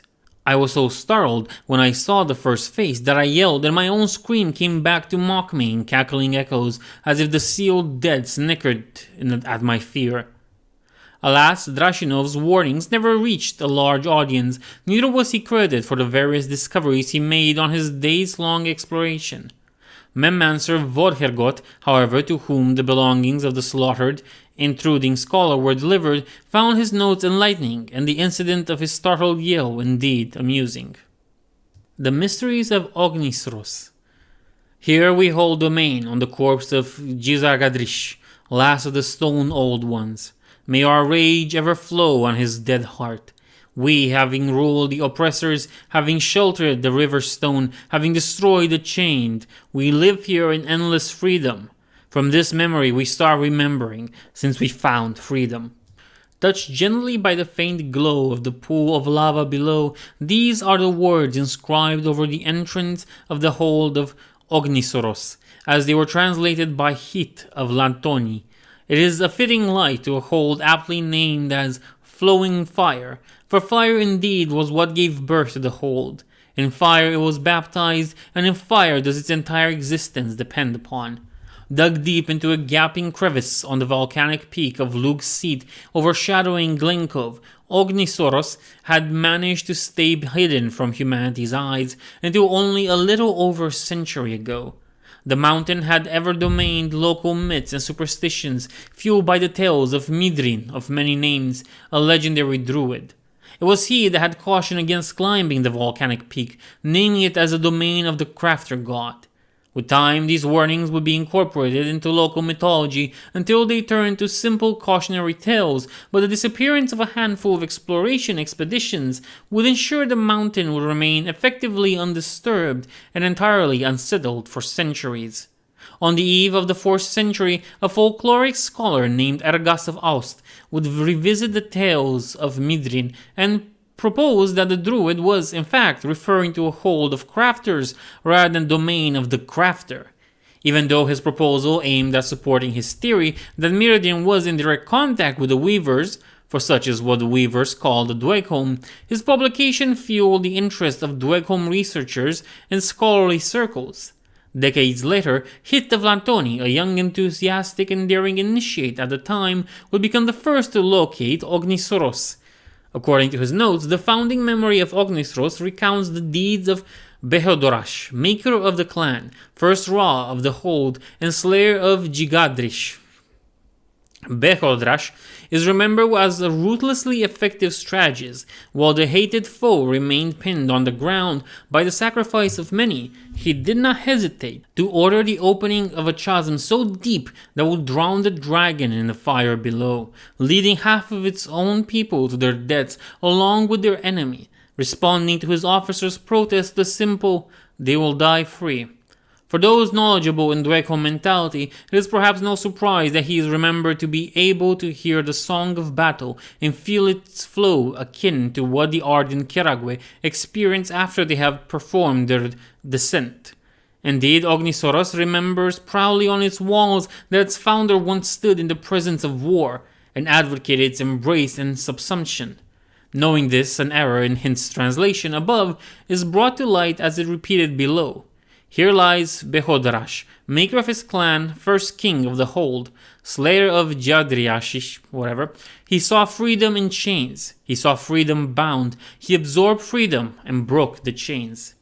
It is an understandable error in many ways fitting, for it captures the essence of Berodresh's philosophy. He translated war as freedom, and indeed, Berodresh's memories propose that if existence is a struggle, then war is the manifestation of freedom, and to wage it is to live free. The ways of the Ardent have ever dominated life in Ognisoros, forcing all castes into their constant conflicts. The words of the Karagwe echo the loudest in its halls, fueling struggles and allowing only such intervals between campaigns such as necessary to maintain the population on levels that ensure the survival of the hold. Even the tempered have, if not embraced, then adapted to the status quo, readily jumping into battle against the other caste even as they see their own hold and lives as the perfect example of why temperance is needed for the Dweghom to escape their bounds to war. While Hit found plenty of evidence of their violent disposition in the inscriptions, he understandably presumed that those belonged to bygone eras and unknown foes. Throughout his notes, he never paints a picture of an active and violent hold, even though he spent days descending and studying the mimetic inscriptions on the walls of the corridors. His notes concentrate on the discoveries he made when they are not marveling at the ingenuity and awe-inspiring construction of the hold itself. He goes on for pages upon pages, detailing mechanisms and materials capable of channeling the lava to everyday use, from as simple as lighting the forges and even the opening and sealing of giant doorways.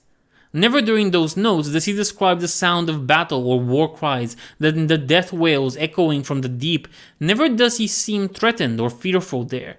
It is highly possible that his visit happened during a ceasefire, one of those reluctant breaks that ensured the continuation of the hold's very existence, as the population is allowed to flourish for a while. It is also possible that at last Ognisoro stands united under one Ra, or one Karagwe. The last prospect gains perhaps more merit by the final entry on his diary, which was confiscated after his incarceration in Latonis monastery for the insane. The entry reads a simple sentence: "They are coming." Character Portrait: Ra Theorodin of Gilgas. There are many memories carved in the halls of Gilgas. Their hold is considered one of the oldest and best constructions of their people. Its founding memory involves the death of not one, but two of the strongest dragons who have fallen after the shattering. A score of armies, life-binders, body-twisters, humans, and even a host of Dweghom have been destroyed throughout history before the hold's walls. More drakes than in any other hold have been broken and tamed, utterly and completely, to serve at the whim of their master. And, as if all this was not enough, a living enemy of Earth lies imprisoned there, still chained and bound in all ways possible, one eye hooked open for eternity to witness its progeny stumble pathetically like beasts of burden, dim and dull before the might and glory of its former slaves. Still, despite all those memories, the Dweghom of Gilgas are even prouder of their Ra. He is called many things: Old Mountain, for he has been Ra for over a millennia, unmoving from his throne and unchallenged but by those who are now dead. Agyemhen, the one of Ag, as if he was sculpted by pure worth or as if his Ang defined the very concept. Mulvaest, he is also called, the maul-fisted, undefeated in the brawl. The memories say since he was just a Tain, but for another reason too. But if anyone ever asks the Dweghom of Gilgas who the Ra is, there's only one answer, one name: Theodorim.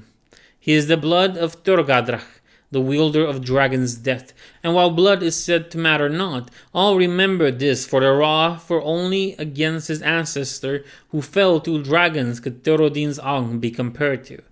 What millennia of captivity never achieved, he did. What endless abuse and even torture failed to do, he managed. What a history of ridicule, derision, and insults never produced, he delivered to his people. For despite his condition, the enemy never surrendered, never gave up, never yielded. Its body may have been captured, but its spirit, petty and hateful as it is, never broke. Until, that is, the Ra spoke to it, until he punched it, until Theodorim made the dragon shed a tear. Even without this one, greatest of memories, Theodorim would be a Ra worthy of his crown. It is remembered that as a youth, centuries before the fall, he left the hold. He returned with no arm, no name, no rights, and only a maul of simple stone. Since then, he has ever gained arm and lost only once. Many tried to best him in brawls, in combat, and in wit, but failed. Many tried to take the crown from him, as is the Dweghom way, but none has come close to achieving it. Now the old mountain sits on his throne, solemn, silent, unmoving, grey hair and beard crowning a face scarred by countless combats, and dark eyes falling on his council as they take their places before him. The elders of the Ardent and Temperate throw challenges at each other, supported by those in the clan who favor one or the other. It is a scene he has witnessed countless times before, a scene he will no doubt witness again. He knows where it will lead. If not during this council, then the council after, or the council after that. Still he moves not even when two things brawl before him, ready to prove their and win his approval in their choice of spouse. He remembers a similar battle of his youth. He remembers them all. He sees who will win and he approves. He is more worthy. He knows when the combat is over and acknowledges the victor, and in that is the most he moves, even as the challenges around him resume. Tains, dragon slayers, sorcerers in Kagu now scream at each other. He listens absent-mindedly to them, eyes turned to the dragon, its eye hooked open, forced to see the strength of any and all in the race council, their readiness, their will, their But the dragon looks not at them, but back at him, a stare of will between two old foes. Insults are now spat between the members of his council, openly defiant as the king remains unmoving as his inaction is considered an approval. Hands reach for weapons as threat at first, as a statement immediately after. His lie next to him untouched and unsought for. The simplest of stone mauls and the best of axes.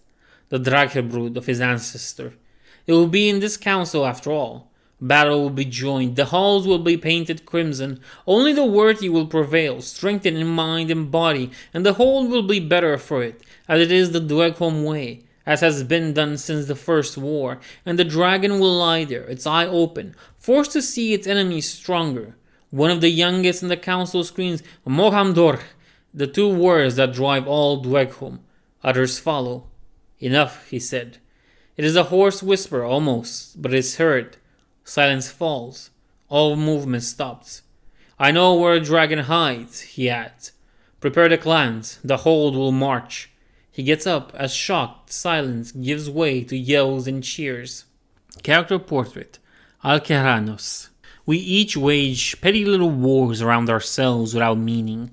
We turn the very weapon of our freedom into shackles of our kind, fearing our own blessings, our own strength, and putting numbers and measures in our very freedom. Alanos was born in the, I'm not even gonna waste my time trying to pronounce that clan name, of Gilgamesh, where many lesser clans led by Tains are housed, all of them under the rule of the Hold's Ra. In theory, this arrangement could provide prosperity, and to an extent it has, but in earnest it mostly serves as fertile ground for conflict and opportunities to gain Akham, with entire clans ever wrestling to prove their superiority over the others.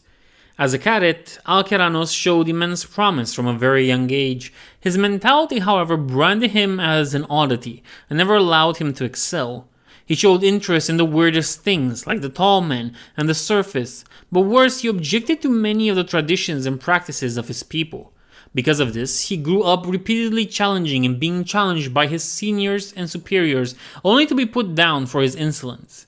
On one hand, this allowed him to hone his skills, constantly battling stronger opponents than him.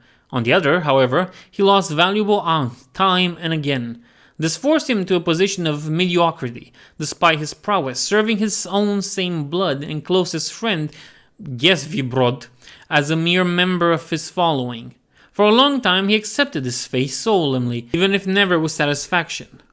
True change in his life came during yet another battle between clans. When refusing to let his friend along with two bands of their clan warriors die, he fled before combat in order to bring reinforcements. He accepted the loss in both and respect his decision brought him, for he believed that the obsession with restricted the worth and power of the entire clan and hold, for the wider picture and strength of the clan were being sacrificed in the altar of individual worth. What he never accepted was the dismissal of his friend's following. He left the living halls, descending to the depths below the hold in a self-imposed exile in order to prove that worth can be found beyond the ways of clan and hold. Many argue that he did so beyond anyone's imagination, but many more underline the irony of his method, for what he did was very much to undertake the Ardent descent. True enough, Alanos returned as a prime example of an exceptional Kagu. If his following of Flame Berserkers and his own accounts of hearing, the war above and even the world itself spinning were not proof enough, then the influence he effortlessly exerted and the inspiration he offered upon his return that saw him gain control of his clan and inspiring more to follow surely serves as evidence. In the living halls, he spoke of war beyond clans or castes, a war that Ea herself was waging, a war from which the Dweghom would be absent should their ways not change. Advocating the old feuds are but new shackles that must be broken and that new goals must be forged, he accepted sorcerers and other tempered as advisors, causing even the Ardent of Gilgas to not follow him in unison. Despite his many enemies, with his Flame Berserkers at his side, he quickly claimed clan whatever its name, soon after calling all clans to follow him to the surface united. Ironically, or perhaps in true Dweghom fashion, his very words caused the entire whole to erupt in unprecedented violence. But Alanos dismissed these conflicts as petty squabbles without true purpose or meaning. Named Tain, the Fire Tain, for his Flame Berserkers followers by those who rallied to him, he led 3 of Gilgas's lesser clans to the surface with Ordo as his destination, where North forces have landed outside his gates, declaring they are there to reclaim a stolen dragon blade. While the true motivation of the Fire Tain remains unknown, he seems set to reviving the Dweghom as a force that affects the entire world. When it comes to the other races, he has perhaps achieved this to an extent already. Knowing mystery and suspense to be powerful agents in capturing the imagination of the Tallmen, he moved his troops as stealthily as possible, removing any chance witness he encountered along the way. Instead, as an announcement of his presence to the world and as a warm-up for his troops, as he claimed, he destroyed the forces of Nepenthe and some of Rismark, entirely removing the town of Vatsdam from the map in the process, while making sure enough evidence of Dweghom involvement was left behind to be found. While it would be not long into rumors of the Dweghom being on the surface again would spread, fear among the humans and exiles alike, the wisdom of this attention is doubtful as he roams lands that offer no allies or shelter. When it comes to other Dweghom, however, his actions may have well earned him more enemies than admirers. The Tempered of Gilgas were only empowered by his antics, and his whole draw is furious with his deeds. Many Ardent could very well want this antagonist removed as well, while one can only guess what the Mensers truly think and do under the facade of passive observation of this breaker of tradition, or how any other hold will react to the knowledge of clans walking the surface again. Perhaps more tragically, however, it is in no way a certainty that he himself has escaped the shackles of tradition he claims to have broken. Already he has caused the kind of division which he denounces, and Alanos may very well be walking a path all too familiar to the Dweghom. For in his heart the Fire Tain knows that to win the hearts of all Dweghom, he must win their respect.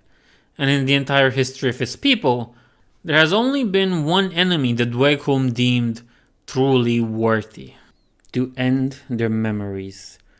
Human historians often forget the world-shaking events that took place during the last century before the fall. Absorbed by the half-forgotten truths of their own kind's misfortune as they fled the Old Dominion, few historians turned their attention to what the elder races were doing at the time, or even what was truly transpiring in the collapsing Dominion itself. Had they done so, perhaps the Dweghom would know of what had happened to their own kin that was caught in the devastation of the fall. While Capitas and the Dominion in general were being torn apart from within, the Dweghom were engaged en masse in the Exile campaign, an open war against exiles of all cultures and creeds. While the campaign was reportedly global, according to overseas human merchants and ambassadors, the most significant events happened in the lands of the Dominion, and a convergence of chaos and destruction that left no one in the area unaffected. Remnant Weaver enclaves were either annihilated or the populations fled. The most powerful human civilizations of the time was destroyed. An entire pantheon was torn down from the heavens. The Wardrun claimed their freedom, and for the first time since their war with the dragons, at least 5 known spires were destroyed, either partially or completely. As for the Dweghom, their campaign was the cause of much of this mayhem, but their so-called victories did not come without a price. At least 3 hosts and their clans disappeared entirely from the continent of Surtosis. Clan Ogendusun of Hengdom, Clan Kankhalis of Gabaldom, and Clan Arsun of Uadom. This number and these names are largely incomplete. The fate of Clan Bidisbihim of Giadom is also not fully remembered. The largest part of its population is also considered lost to the fall, but a remnant force had been sent to the west to chase the fleeing weavers. They in turn met with a force sent west by the steelmancer Ishdi of Clan Afgarsun of Endur, whose fate is also unknown but who did not perish during the fall. The two remnant forces, however, united would come to reclaim Gordom, thus keeping their clan memories alive. In reality, however, both Bidisim and Agarsum are practically lost. The first was most likely caught by destruction of the fall. The latter's fate is even more shameful, having helped the humans against their battle with their dead warriors. Steelmancer Ishdi and her remaining clan members simply disappeared. Technically, however, for the Dweghom, these two clans survive, even if diluted and diminished, and thus are not part of the aforementioned three who are part of the memory of loss. For the Dweghom, evidence and logic are not the same as memories. Nomnancer has recorded the events of those clans' endings. None living remember what happened to them. This is not something new or unique to the three clans. Many times do individuals, often those that undertake the descent, get lost with their ends and the end of their memories unrecorded and unwitnessed. Even if the term has come to refer mostly to the disappearance of three clans during the fall, this is what the memory of loss means, remembering those whose memories have no end. Ask any Dweghom, and indeed, for all intents and purposes, those three clans are dead, claimed by the fall. But that conclusion is not enough. How much Agm had each clan claimed before it perished, if it perished, or what deeds were accomplished before death claimed them, if death claimed them? Uncertainty is not tolerated when a memory is preserved, and thus for the memory of loss, those clans and those individuals still linger, for there is no end to their memory. The memory of loss is a sad destiny for any Dweghom, and in many ways, that face is worse than being forgotten, for indeed they are being remembered, sorrowful ghosts that linger but do not truly exist. Their names, when uttered, are always followed by, "May loss forget them and their memory end." So when three clans joined the ranks of the lost memory, the very term came to mean their sad fate, a weight all Dweghom carry. There is a bright side to this for the rest of the world, a silver lining that possibly keeps the peace and holds back the tides of another Dweghom campaign. If the end of the three clans is not remembered, there is no memory of who is to blame for their loss. Would the exiles be blamed, as this happened during a campaign against them? Would the Old Dominion be held responsible, for it was their amateurish worship of minor primordials that led to this destruction, and even in death their worship continues? If so, is there really a difference between dead humans and their living descendants? Woe to the fool that uncovers such truths. There's no telling what ending the Dweghom will offer to their memories. Adia, ruin of strangers. And this whole we remember. We remember every slight, every offense, every injury. We remember the old enemy, and we remember the new, the ones who offer the tools for the crimes committed. We remember those who would call them gods or friends, cohorts to dragons, parasites of the world, insults to worthy existence. We remember, and we say, bring war to all strangers. This is the only discernible memory above the gates, high on the slopes of the mountain range that marks the start of the Weaver Courts, where lies Gordom, the domain of strangers. It is an insult of a name for all Dweghom, but it is a name that all Dweghom remember. If the halls of Gordom once remember the time and events that gave it its name, the pneumatic inscriptions of these memories have long been defaced. Gone are as well the treasures of the dragon rook that stood in its place before it, and gone are even the bodies of the ancestors which were sealed in their houses. Still, the Dweghom remember its name, even as they prefer to call it Behedmohos, the one which fell. All but those who live in it and have paid in blood for the right to do so. Adia, the Ra, has seen to this. She has taught her people that the name must be kept, worn as a badge of honor, and a fire to fuel their unending war against all exiles. Whether it originally fell to the Weavers or the Spires, it remains unknown, but when the Dweghom came to reclaim it, the Spires held it. Adia was a Tain then, one of the 24 that led the march from the holds of the east. with the permission of 3 different Raws from 3 different holds. Their missive was simple: reclaim Behodos. The march had come prepared for a siege to last years, if not decades. It lasted 3 days.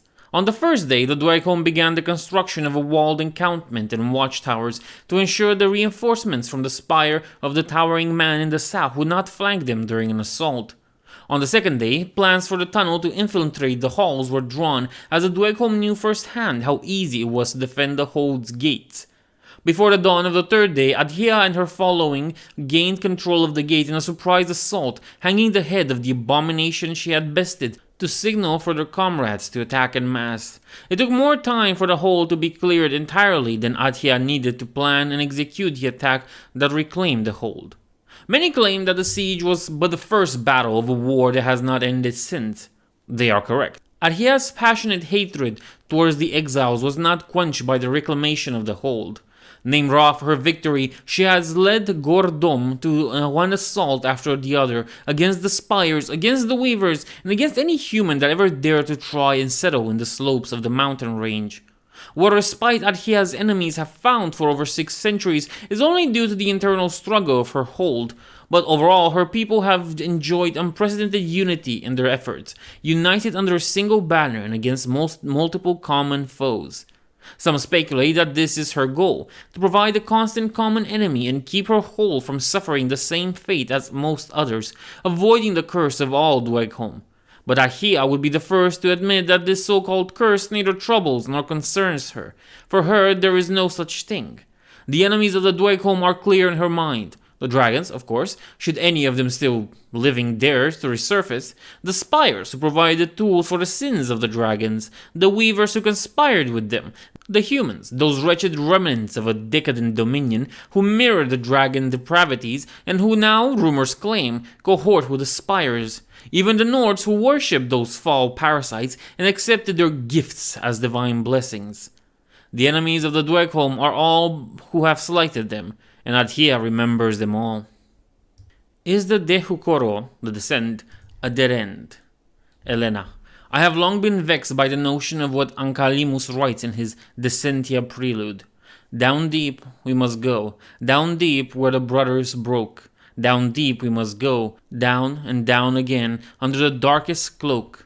There they lie, infinite worlds untold, under the soil, under the earth, under a Dweghom hold. There they lie, corridors without end, their mind, soul, and matter, there they all blend. Now, since I have no doubt that you have in fact come closer to putting your hands in open flames than you have to opening the Descentia, allow me to explain. When not rhyming badly, Ankalimus was considered the authority on all matters Dweghom. In fact, his Descentia is the holy book of all scholars who, for whatever reason, seem infatuated by those destructive short savages. Even today, our breath-afflicted descendants in the West would likely accept the Lord's embrace were I to offer them a mere peek of the cover of my surviving copy. Following me so far? Good. Now, this 642-page treatise on the Sons of War, as he calls them, is indeed filled to the brim with information about them. I say information, however, I suspect a large amount is theories as, apart from his admittedly remarkable work on their language and rune system, he admits he presents what he has extrapolated from scattered conversations with members of their species, which I suspect must have amounted to a grand total of a quarter watch at best. Still, all things considered, Ankalimus has done a thorough job of gathering materials from other writers, from the amassed knowledge of the Collegia and being a Magos himself, even from the Magi Apocryphica. His findings are indeed limited, but insightful, and they spawn anything from history and modern social structure to philosophical debates. Their incomprehensible social standing system, nutritious needs and habits, etc. To the language he dedicates without exaggeration half his book. The rest he dedicates 49.9%. But then there's the 01. Dedicating no more than a few paragraphs, Ankalimus speaks of a tradition one cast members undertake ritualistically, although none is bare from performing it either. It is called the Dehukoro, which he translates to the descent, and during it the Dweghom simulate the path their ancestor took before the breaking. Surely, Ankalimus writes, and I quote, "This is an appropriate and adorable little tradition that befits their mythology." He explains not what mythology he refers to, nor does he mention this tradition elsewhere in his book. But then he names it Dissentia, and rather unfittingly has a poem in his prelude urging that down, down we must go. Prelude and title best reflect the subject of a few paragraphs in the 642 pages. Why? I can think of two possible reasons as to why. One has to do with the very tangible disdain our Lord holds for the Dweghom. While scientific analysis was encountered in his dominion, I think we can admit that there were some restrictions in the past. Second is that Ancamilus was a magos. Seeking knowledge beyond our Lord's tolerance was what those blasphemous bastards lived for, wasn't it? That infatuating knowledge they possessed but did not share, especially with their peers. What a better way for Ankalimus to tell his entire blasphemous community that he knew something he both wasn't supposed to and which they didn't than putting it in plain sight as well. Much as I admire the man's playful nature in this matter, I, of course, condemn his practice and his hubris in seeking knowledge beyond what the Lord allowed at the time. Today, however, it is his will that we know all, we reach all. If there are corridors without end, I want to traverse them, and, with the Lord's gift, I have an eternity to put their description to the test. More importantly, however, if there are infinite worlds untold, I want to bring the Lord's gift to them. Now wouldn't that humble our first among equals? What say you? F. The Rise of Ragodosh, the Stone-Faced King. Before there was the Stone-Faced King, the unyielding and granite-wheeled Ra of Gilgadom, there was only Ragodosh, a clan of Gilgisun. Ragodosh's rise to power begun as any good tale should, ignited within the crucible of glorious combat and subsequently tempered by the bloody detritus of great battles. Gilgadom, a hold known for housing multiple clans under the same roof, did not always have the luxury of being ruled by a worthy leader. To reach the position of Ra within a Dweghom hold, one must first gather the appropriate Ang, and then were pockets of time within Gilgadom's lengthy history where such individuals were nowhere to be found. Ragadosh's rise to prominence began amidst such leaderless and unstable times, with the hold of Gilgadom having no Ra to steer its denizens and tensions between clans being at an all-time high as a result. To settle tensions and arguments between clans, the many Dahans, the clan heads of Gilgadom's unusually numerous clans, had agreed to a grand gladiatorial bout within the whole central throne room, which lingered without a living occupant and housed the ruins of Gilgadom's first Ra and founder, Anagalosh. Each clan's warriors fought to settle disputes in their clan's name. For Clan Gigrisun, Ragadosh was deemed worthy to fight as one of its champions. The young, at the time warrior, was known for his incredible physical fortitude and battle resilience, making a notable addition among the gathered warriors, but not the favorite. Early through the event, Ragadosh bested his opponents through his methodical and reserved fighting style, never overextending or succumbing to gladiatorial theatrics, and wearing down his enemies bit by bit, softening them up before he could deliver the final blow. Unlike the other duelists that fought in this multi-tiered bout, Ragadosh never boasted or showed his bloodlust to the gathered crowd. In fact, the champion of Clan Gigirsun rarely made a sound when he fought, something that caused many observers to remark this as strange. When others were toiling and grunting amidst the heat of single gladiatorial combat, Ragadosh appeared near statuesque in his lethality and fighting style. His features showed no strain or outlying emotions, being mostly emotionless and unmoving. Whispers circulated that this warrior of Clan Gigirsun had in fact a stone face, a characteristic speculated by some that led to the creation of his infamous title many years later. On the third day of the event, Ragadosh was among those that were still able to fight and was set to fight a champion of Clan Temkonsun, next Belmortan. Belmortan, by all accounts, was a warrior of immense strength and skill, having overpowered all his opponents and being the favorite to win the great combat event within Gilgadom. The bloodthirsty warrior had been a clear crowned favorite during the duels, going as far as to kill some of his opponents, even when he was the clear victor and they were on the verge of collapse. In the eyes of everyone, Ragadosh, the strange and silent warrior from Clan Gigirsun, was about to meet his end at the hands of a terrifying foe.